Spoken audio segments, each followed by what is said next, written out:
بسم اللہ والصلاۃ والسلام علی رسول اللہ اما بعد۔ یہ آیت نمبر ہے 33 اور 34۔ اعوذ باللہ من الشیطان الرجیم، بسم اللہ الرحمن الرحیم۔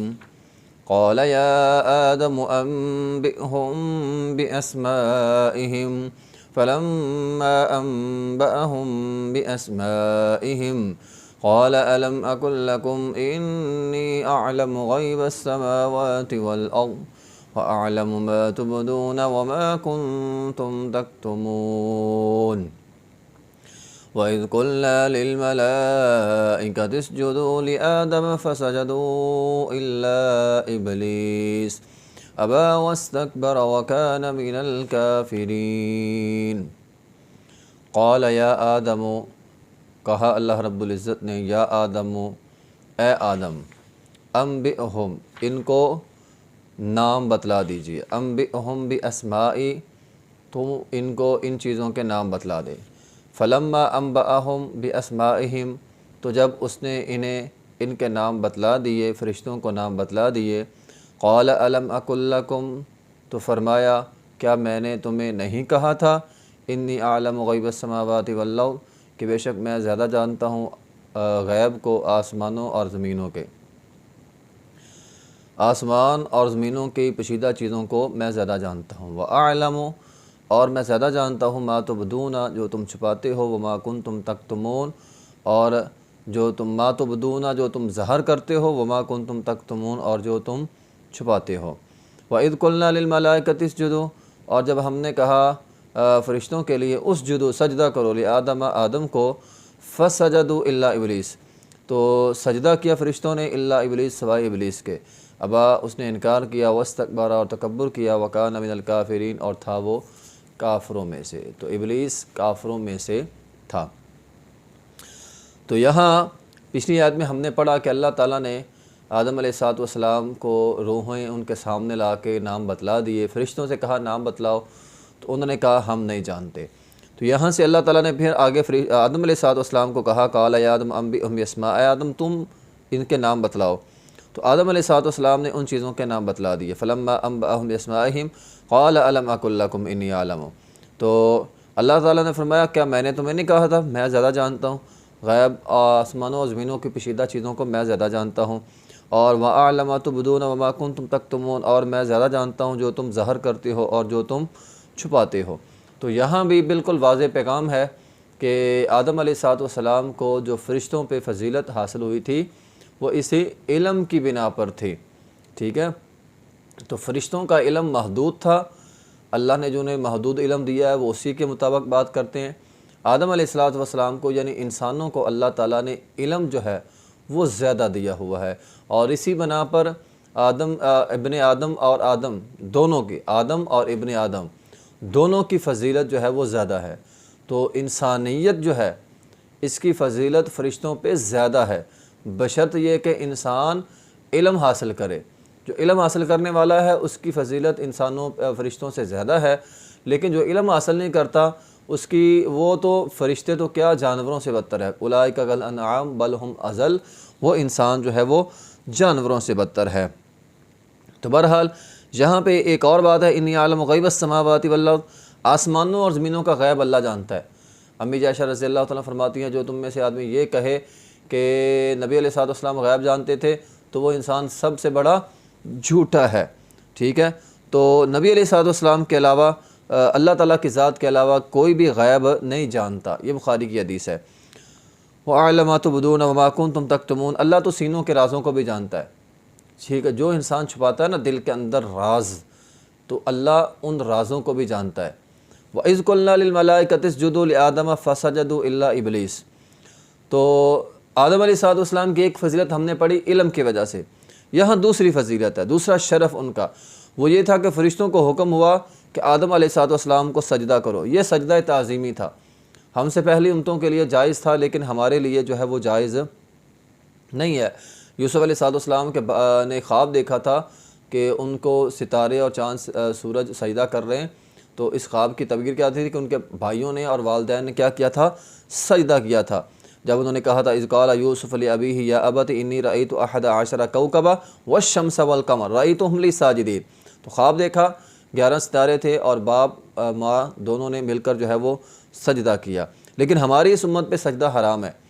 معاذ رضی اللہ تعالیٰ عنہ کو نبی علیہ السلام نے شام کے علاقے میں بھیجا تھا، تو واپس جب آئے تو انہوں نے سجد للنبی صلی اللہ علیہ وسلم، نبی علیہ السلام کو سجدہ کیا۔ نبی علیہ السلام نے فرمایا ما ھذا یا معاذ، اے معاذ تو یہ کیا کر رہا ہے؟ تو انہوں نے کہا جی میں نے دیکھا ہے شام کے علاقے میں بڑے بڑے سرداروں کو لوگ سجدہ کرتے ہیں، ان کے وڈیروں کو لوگ سجدہ کرتے ہیں، تو آپ سے بڑھ کر کون بڑا ہو سکتا ہے، اس لیے میں نے آپ کو سجدہ کیا۔ تو نبی علیہ السلام نے فرمایا تھا اے معاذ ہماری اس امت میں سجدہ حرام ہے، اگر میری اس امت میں سجدہ تعظیمی حلال ہوتا تو میں عورت کو حکم دیتا وہ خامد کو سجدہ کرتی، لیکن اس کے لیے بھی منع ہے۔ تو جب نبی علیہ السلام نے اپنی ذات کے لیے سجدے کو حرام قرار دے دیا ہے، تو آج کل اللہ کی ذات کے علاوہ کسی اور کے سامنے سجدہ کرنا، جھکنا، کسی کے نیچے جا کے اس کے پاؤں میں اپنا سر رکھنا، تعظیم اس طرح کی کرنا جو سجدے والی حالت والی ہو، تو یہ تعظیم جو ہے وہ حرام ہے، اس امت کے لیے بھی حرام ہے۔ تو بہرحال آدم علیہ السلام کو فرشتوں نے سجدہ کیا، اور یہ سجدہ کر کے اللہ تعالیٰ نے بتلا دیا کہ اے فرشتوں تمہاری فضیلت آدم پر، اے فرشتوں آدم کی تم پر فضیلت ہے اور تم ابن آدم کے کام کرو گے، آدم کی بھی خدمت کرو گے اور ابن آدم کی بھی خدمت کرو گے۔ آج دیکھ لو بہت سارے کام اللہ تعالیٰ فرشتوں سے کرواتا ہے، اور جو لوگ نیک ہوتے ہیں ان کی مدد کے لیے بھی، ان کی خدمت کے لیے بھی اللہ آسمان سے فرشتوں کو بھیجتا ہے۔ جس طرح پچھلے درس میں ہم نے حدیث پڑھی، آدمی دین کا علم حاصل کرے تو فرشتے خدمت کے طور پر کیا کرتے ہیں، پار بچھا دیتے ہیں اپنے نیچے۔ تو یہ اللہ تعالیٰ نے شرف دیا ہے آدم علیہ السلام اور اولاد آدم کو۔ تو فرشتوں کو سجدہ کا حکم ہوا الا ابلیس، فسجد الملائکہ، تو فرشتوں نے سجدہ کیا الا ابلیس، ابلیس نے سجدہ نہیں کیا، ابلیس نے انکار کر دیا۔ کیوں کیا؟ ابلیس کا انکار کس لیے تھا کہ ابا واستکبر، ایک تو اس نے تکبر کیا اور انکار کر دیا۔ یہاں ذہن میں بات یہ آتی ہے کہ فرشتوں کو حکم ہوا تھا، تو فرشتوں میں شیطان کہاں سے آ گیا؟ پہلی بات یہ ہے کہ فرشتوں کو حکم ہوا تھا، لیکن یہ جو ابلیس تھا نا، شیطان، اس کو اعزازی طور پر فرشتوں کے اندر سمجھا جاتا تھا، یعنی اس کا مرتبہ اور مقام، یہ شان جو ہے نا وہ فرشتوں کے برابر اس کو سمجھ لیا جاتا تھا۔ جو حکم فرشتوں کو ہوتا تھا وہی اس کو ہوتا تھا۔ یہ عبادت بہت کرتا تھا، اس لیے اللہ تعالیٰ نے اس کو عام جنوں سے نکال کر اعزازی طور پر فرشتوں کے برابر کیا ہوا تھا، تو اسی لیے اس کو یہ حکم ہوا۔ تو دوسری بات یہ ہے کہ اللہ تعالیٰ نے فرشتوں کے ساتھ ساتھ ابلیس کو بھی حکم دیا تھا سجدہ کرنے کا، جس طرح کہ سورہ اعراف کے اندر ہے ما منعک اللہ تسجد اذ امرتک، اللہ تعالیٰ نے فرمایا تو نے سجدہ کیوں نہیں کیا، تجھے کس چیز نے روکا ہے جبکہ ہم نے تمہیں سجدہ کرنے کا حکم دیا۔ تو یہ بھی اس سے یہ معلوم ہوتا ہے کہ ابلیس کو الگ سے سجدہ کرنے کا حکم ہوا تھا۔ تو یہ دو وجہ ہو گئیں، ایک عین ممکن ہے ابلیس کو جو ہے وہ الگ سے حکم ہوا، دوسرا کہ یہ جو حکم ہوا تھا فرشتوں کو، اسی کے اندر ابلیس شامل تھا، اعزازی طور پر ابلیس جو ہے وہ شامل تھا۔ برل ابا واستکبر، اس نے انکار کر دیا، تکبر کی وجہ سے اس نے انکار کیا۔ اس نے کہا قال انا خیر من خلقتنی من نار وخلقتہ من طین، سورہ اعراف کے اندر آتا ہے، اس نے کہا میں آگ سے بڑا ہوں، آگ اوپر جاتی ہے، یہ آدم مٹی سے بنا، مٹی نیچے ہے، اس لیے میں اس کو سجدہ کرنے والا نہیں ہوں۔ تو بہرحال اللہ تعالیٰ نے ابلیس کو تباہ کیوں کیا؟ اس نے تکبر کیا۔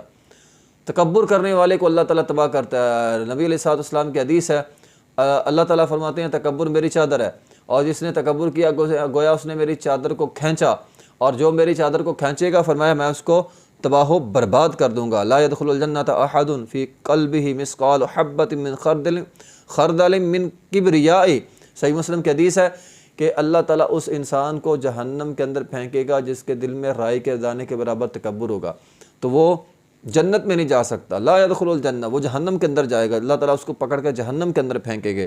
تو بہرحال انسان کو تکبر سے بچنا ہے۔ اب تکبر کا مطلب یہ نہیں ہوتا کہ ایک بندہ جو ہے وہ اچھا سوٹ بوٹ پہنتا ہے تو دیکھنے والا یہ کہے یہ متکبر ہے، اس کو تکبر نہیں کہتے۔ نبی علیہ السلام سے پوچھا گیا تھا اللہ کے رسول ایک بندہ پسند کرتا ہے اچھا کپڑا اچھا جوتا پہنے تو کیا یہ تکبر ہے؟ فرمایا نہیں، تکبر یہ نہیں ہے۔ تکبر کیا ہے؟ فرمایا یہ تو پسندیدہ ہے، اللہ تعالیٰ بھی خوبصورت ہے، اللہ خوبصورتی کو پسند کرتا ہے۔ الکبر، تکبر کیا؟ بطر الحق وغمط الناس یا غمط الناس، یعنی تکبر جو ہے وہ یہ ہے کہ انسان اکڑے اور لوگوں کو حقیر سمجھے اور باطل کو ٹھکرا دے، یہ ہوتا ہے تکبر۔ یعنی اکڑنا کیا ہوتا ہے کہ ایک انسان باطل کو ٹھکرا دے، حق کو ٹھکرا دے، باطل کو اپنا لے، اور نمبر 2 تکبر کیا ہوتا ہے کہ لوگوں کو حقیر سمجھنا۔ تو کسی کو حقیر سمجھنا اور باطل کو قبول کر لینا، حق کو ٹھکرا دینا، یہ ہوتا ہے تکبر۔ اب ہمارے معاشرے میں دیکھیں، ہمیں بھی بعض اوقات پتہ ہوتا ہے یہ کام اللہ اور اس کے رسول نے منع کیا ہے، لیکن ہم وہ مانتے نہیں ہیں، گویا عملی طور پر ہم اس حکم کو ٹھکرا رہے ہیں۔ اور اسی طرح بہت سارے لوگوں کو ہم حقیر سمجھتے ہیں، یہ کیا ہے، یہ نوکر ہیں، یہ خادم ہے، یہ فلاں ہے، ہم وڈیرے ہیں، یہ چھوٹے ہیں۔ تو اس طرح ہم بھی لوگوں کو حقیر سمجھتے ہیں، تو یہ تکبر کرنا ہے۔ تو تکبر کرنے والا کبھی بھی جنت میں داخل نہیں ہو سکتا، اس لیے ہمیں تکبر سے بچنا ہے، تکبر سے بچیں۔